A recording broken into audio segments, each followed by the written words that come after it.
Qul ibadallah usikum nafsi bitaqwallah faqad fazal muttaqun. Sungguh hari yang paling indah selain hari di mana ketika matahari terbit di atas permukaan bumi kita masih dalam kondisi sehat walafiat. Dan sungguh ada nikmat yang paling indah yang kita rasa selain nikmat iman dan Islam yang dengannya menguatkan hati untuk bisa melangkahkan kaki memenuhi panggilan Allah Rabbul Izzati dalam rangka salat Jumat berjamaah. Dan sungguh ada nasihat yang paling mulia yang disampaikan di hari yang penuh keberkahan ini, selain nasihat untuk sama-sama kita terus mengoptimalkan dan meningkatkan kualitas takwa kita kepada Allah Jalla wa'ala, karena sungguh dengan ketakwaanlah yang akan memberikan kita garansi kebahagiaan bukan hanya di kehidupan dunia yang fana, terlebih di kehidupan akhirat yang selama-lamanya. Selawat beriringi salam semoga senantiasa tercurah limpahkan kepada sebaik-baik panutan manusia surga yang 63 tahun hidup di dunia, yang kita berharap berkumpul bersamanya dan mendapatkan syafaat darinya, Nabi Muhammad sallallahu alaihi wasallam. Hadirin sidang salat Jumat rahimana wa iyyakum ajma'in. Sudah merupakan fitrah bagi manusia yang berakal, maka ia akan suka terhadap kebaikan, membenci keburukan. Siapapun dia, apapun latar belakangnya, dari manapun asalnya, asalkan dia adalah manusia yang berakal, maka sudah menjadi fitrahnya suka terhadap hal-hal baik, benci terhadap hal-hal yang buruk.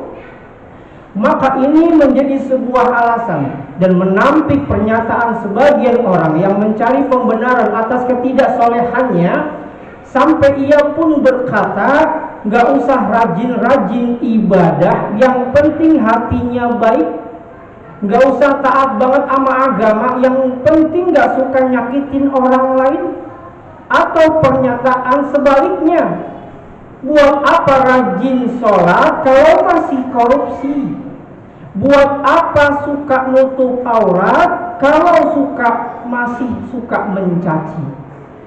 Maka hadirin rahmati Allah, sebagai seorang yang beragama, terutama kita sebagai seorang yang beragama Islam, tentu ada konsekuensi yang tidak bisa ditolerir untuk ditinggalkan dan harus diamalkan, karena merupakan bentuk kepatuhan seorang hamba kepada Tuhannya, kepada Rabb-Nya, karena sudah merupakan sesuatu yang harus dan sudah Allah wajibkan. Termasuk perkara sholat, termasuk perkara menutup aurat adalah sesuatu yang kewajiban, keharusan seorang hamba kepada Rabb-Nya. Sholat adalah perkara ibadah yang tidak boleh ditinggalkan bagaimanapun kondisinya, sehatkah atau sakit sekalipun. Sholat adalah perkara yang tidak boleh ditinggalkan. Sampai Nabi berpesan, "Shalli qa'iman fa illam tastati' fa qa'idan fa illam tastati' fa 'ala jambi." Kerjakanlah sholat sambil berdiri. Kau tidak mampu, kerjakan dengan duduk. Kau tidak kuasa, kerjakan dengan berbaring. Bahkan tidak kuasa dengan berbaring sekalipun, masih bisa kewajiban dikerjakan dengan terlentang. Dan tidak mampu dengan terlentang, kita masih bisa dengan isyarat, kerjakan dengan isyarat. Hal ini menunjukkan betapa sholat adalah perkara yang tidak boleh ditinggalkan oleh seorang muslim. Maka hadirin rahmati Allah, itu kaitan dengan hablum minallah.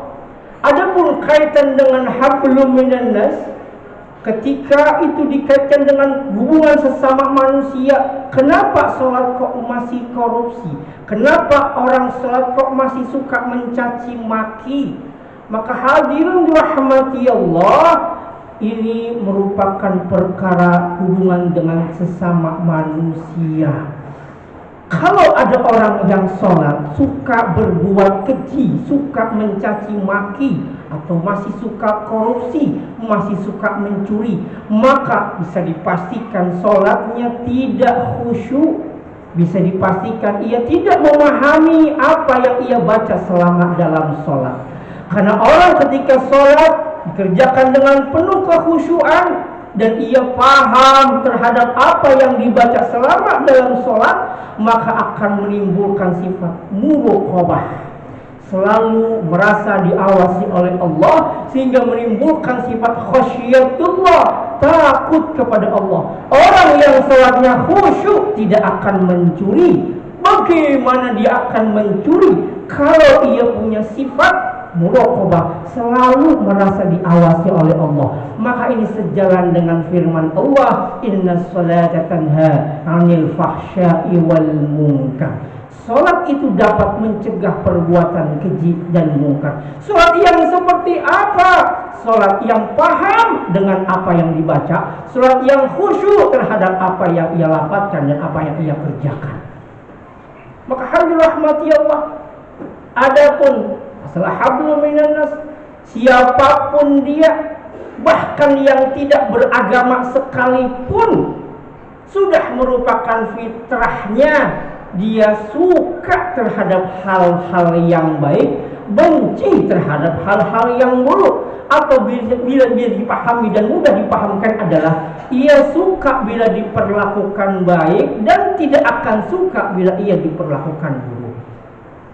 Maka hadirin rahmati Allah, jangankan kita manusia, bahkan hewan sekalipun, termasuk salah satunya adalah kucing. Ketika kucing hendak mencuri makanan, maka ia akan berjalan perlahan-lahan, mengendap-endap, khawatir ketahuan sang pemilik makanan. Seakan-akan naluri kehewanannya pun berkata bahwa mencuri adalah perbuatan yang tidak baik. Sejauh itulah fitrah manusia itu tahu. Bahkan penjahat yang melakukan kejahatannya sekalipun, hati kecilnya tahu bahwa perbuatan jahatnya adalah perbuatan yang tidak baik. Namun terkadang manusia seringkali memperturutkan hawa nafsunya, sehingga yang buruk dikerjakan, yang baik justru ditinggalkan. Hadirin sidang salat Jumat rahimana wa iyyakum ajma'in. Perbuatan baik akan berbuah pahala dan perbuatan buruk akan berakibat dosa. Bicara tentang dosa, hadirin, setiap kita pasti akan diuji dengan dosa yang sangat menggoda, dan godaan kita itu akan berbeda-beda. Ada orang yang kelemahannya pada hasad. Setiap melihat tetangganya, teman rekan kerjanya memiliki kesuksesan, memiliki keberhasilan, ada penambahan nilai dari harta kekayaan, bertambah kendaraan, bertambah rumah tempat tinggalnya, hati dan lisannya tidak suka. Ada orang yang kelemahannya pada wanita. Setiap melihat wanita yang molek sedikit saja, matanya tidak berkedip, hatinya bergejolak, syahwatnya pun memuncak. Ada orang yang ujian terbesarnya pada jabatan. Memang dengan wanita ia tidak begitu tergoda, tetapi dengan jabatan ia tergila-gila. Ada pula orang dengan wanita tidak begitu tergoda, jabatan pun ia tidak begitu tergila-gila. Baik dengan tetangga, asik dengan sesama rekan kerja, tetapi kasar dengan anak, kasar dengan istri, bahkan durhaka kepada orang tua. Karena setiap kita masing-masing akan memiliki potensi dosa yang berbeda-beda. Dan masing-masing kita potensinya dosa itu akan sangat menggoda. Maka tugas kita itu memahami bahwa kita itu memiliki titik lemah di dosa apa. Maka hadirin rahmati Allah, bahkan hal ini pun tercatat dalam sejarah. Ada seorang sahabat Nabi yang bernama Abu Mihjan As-Saqafi. Dia adalah seorang yang sangat rajin mengikuti peperangan, baik di zaman Nabi ketika beliau masih hidup, di zaman Abu Bakar As-Siddiq, di zaman kekhalifahan Umar bin Khattab. Tetapi dia tidak kuasa ketika melihat minuman khamar karena dia ternyata pecandu berat minuman khamar walaupun sudah beberapa kali mendapatkan hukuman, sehingga ia dikenal sebagai kesatria pemabuk, perindu syahid, pecinta jihad. Karena masing-masing kita akan memiliki potensi dosa yang menggoda dan godaan kita berbeda-beda. Maka tugas kita pertama adalah menemukan titik di manakah titik kelemahan dosa kita. Yang kedua, menutup celah, menutup semua jalan yang mengarah kepada timbulnya dosa, di mana yang kita sering melakukan hal itu, dan itu adalah merupakan titik lemah dosa kita. Bahkan Al-Quran begitu indah membahasakan. Al-Quran tidak bicara tentang wala taznu, janganlah kalian berzina, tetapi Al-Quran membahasakan wala taqrabuz zina, janganlah kalian mendekati perbuatan yang bisa mengarah kepada timbulnya terjadinya perzinahan. Maka tutuplah semua jalan yang mengarah kepada timbulnya dosa yang sering kita lakukan dan ini merupakan titik lemah dosa kita.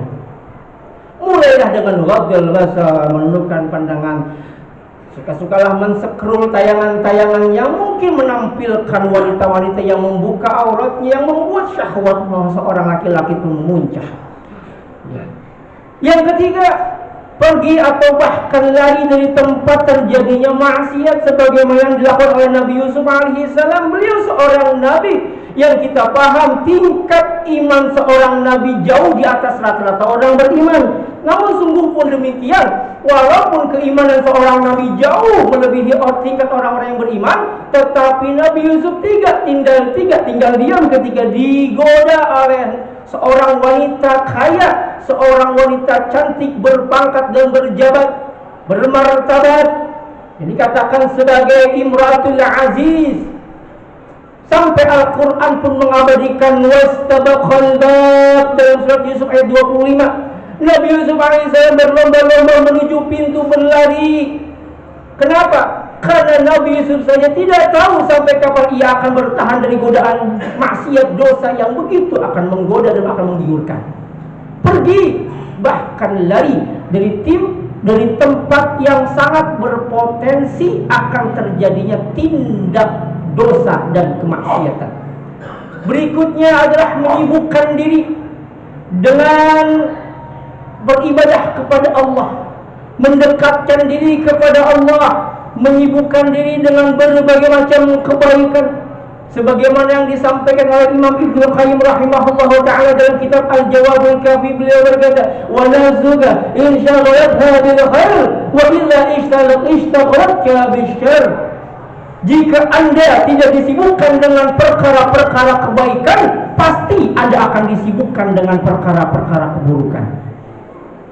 Berikutnya, mengetahui dan mempelajari dampak buruk dari dosa yang sering banget kita lakukan dan merupakan titik lemah dosa kita, dengan cara rajin mengikuti kajian-kajian baik offline maupun online, agar kita bisa memahami bahwa dosalah yang menyebabkan hidup kita tidak nyaman, dosalah yang memperkeruh kehidupan. Dan yang terakhir, perbanyak doa kepada Allah yang maha membolak-balikan hati. Mohonlah kepada Allah agar hati kita membenci dosa yang sering banget kita lakukan, dosa yang kita memiliki titik lemah, agar Allah membuat hati kita menjauh dan membenci dosa tersebut. Dan banyak doa yang diajarkan, yang tertera dalam Al-Quran, salah satunya adalah surat Al-Imran ayat 8. Rabbana la tuzigh qulubana ba'da idh hadaitana wa hab lana min ladunka rahmatan innaka antal wahhab. Wahai Rabb kami, jangan kau palingkan hati kami setelah kau berikan hidayah kepada kami. Karena betapa banyak di antara manusia yang dulunya salih, yang dulunya rajin ibadah, yang dulunya rajin datang ke pengajian